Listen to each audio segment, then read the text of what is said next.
So the first thing I love about my Stage 1 A4 is the power.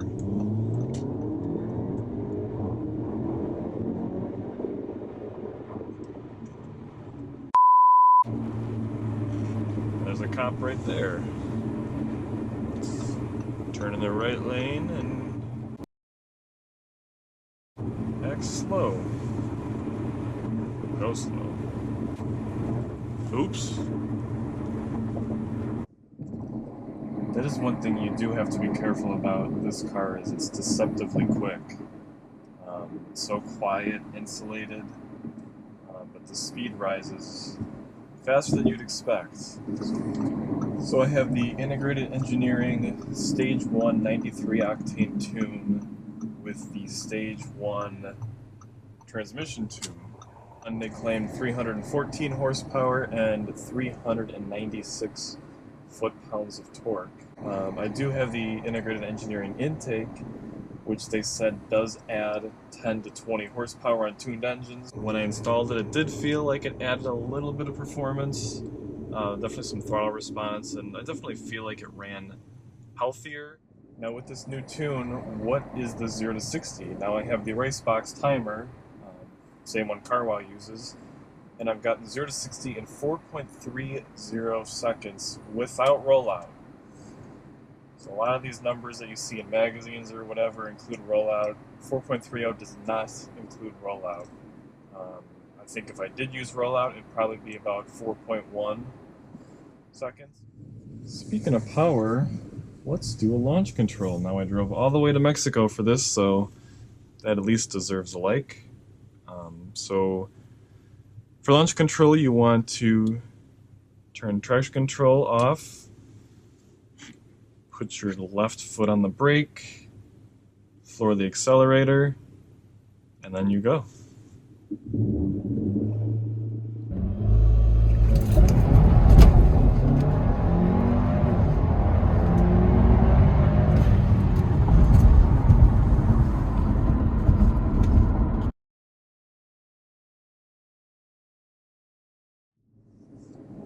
Okay, so that was a 4.29 0 to 60, and that's 0 to 60. There's no rollout, none of that crap.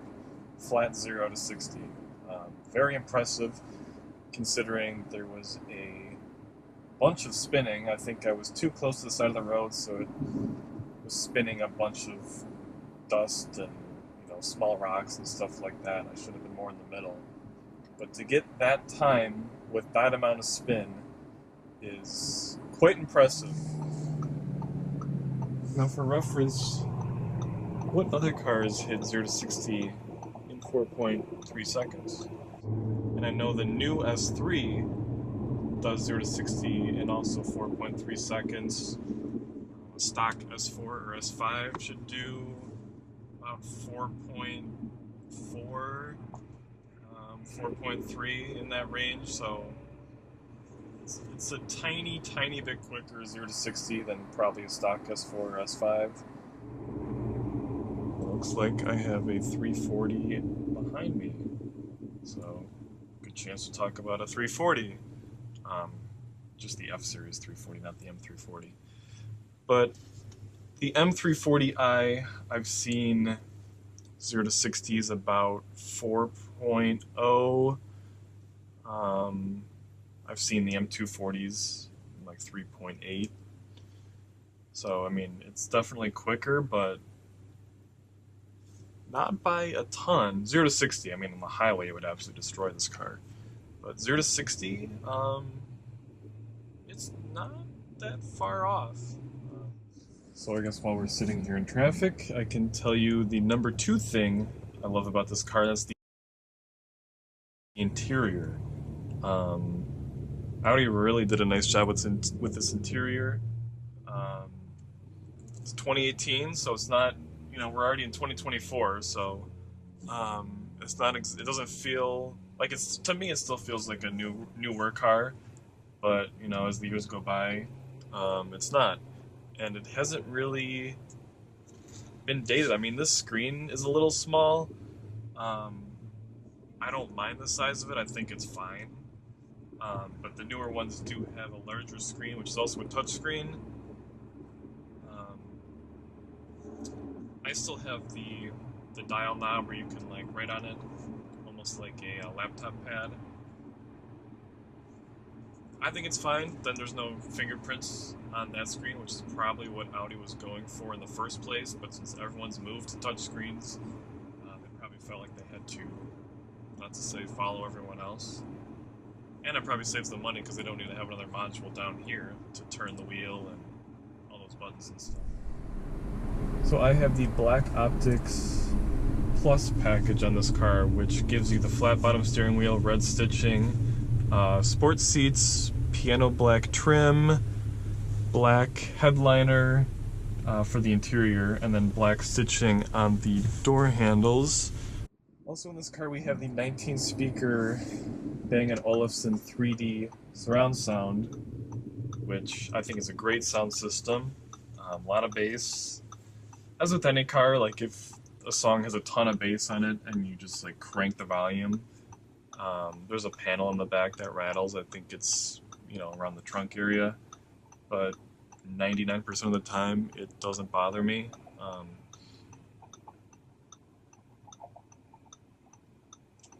And then of course we got the virtual cockpit, which, I had to have when I was looking for the car. Now that I have it, it's like, it's nice. You can scroll through the map, go through the radio stations, see all your parameters, your miles per gallon, temperatures, all that stuff. The third thing I love about this car is the reliability. Now here we go, everyone thinks, oh, you have an Audi, you must be in the shop all the time, must be breaking down constantly, all that crap. No, I have never broken down, even on a tuned engine. Granted, I do it for 2018, and it's 25,000 miles. So I'm sure you'd be like, well, it hasn't had time to break yet. I have plenty of friends that have well over 100,000 miles on these cars tuned, and besides maintenance, they have no major issues. So I think this is a great platform to get into the German performance world and not be afraid of, the transmission exploding or, some catastrophic, typical German failure. German cars have come a long way, so I don't think that's really a big issue anymore. One thing that is an issue on these cars is the water pump and the thermostats, like all one housing. Those tend to go bad. There is a class action lawsuit against it, or against Audi, and they will cover the cost of the repair, but it's a percentage of how many miles you have and how long or how old the car is or something like that. So if you have 50,000 miles, they'll only pay 50% of the repair, for example. Or if you have 100,000 miles, they might pay for 5% of the repair. So it's variable, which is kind of dumb, but I guess it makes sense for them. The fourth thing I love about this car is the value. The values are coming down quite a bit now as of late March 27th, which isn't great news for me, but if you're looking to buy one, it's great news for you. So I got this car in 2021. It was definitely like pandemic pricing. It had 6,000 miles, full Audi care, warranty, mint condition, like perfect car, like basically brand new. Got it for $31,900. And the sticker on this car was $53,000, so it lost $20,000 in 6,000 miles of ownership. Now, like I said, pandemic pricing, so definitely got a great deal.